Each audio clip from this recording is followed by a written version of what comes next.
The subject of this video is troubleshooting Teams audio and video problems using Teams rules.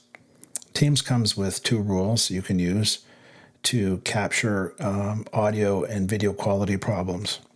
So what we'll do is we'll set that up for a user or 2. You can just click add, you can enter the person's email, and then what we do is I've created a Teams group and channel so that I can send these alerts there. So select that, select the team, and I believe I've called it admins. There we go, admin team. And you can send that anywhere, choose a channel. You could have a Office 365 support team and create channels to do this sort of thing. Just click add and click save. And then you just scroll down to the bottom and you make it active. Notice that some of these features are only applicable to certain licensing.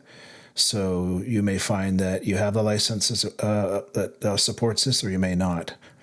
So you can also add the video quality, and you go through the same steps.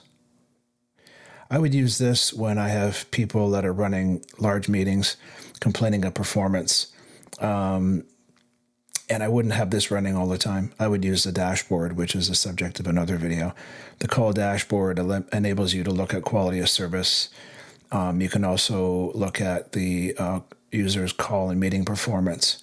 I would use these rules for a deeper dive into what's happening with specific people that are experiencing call quality problems. And it's generally to do with where they're located, the number of people on the call, the speed of their home connection, whether they're in the office or remote, those sort of things. And then here's the team I set up to post all the alerts to. So hope you enjoyed the video. Please click like and subscribe. Thanks.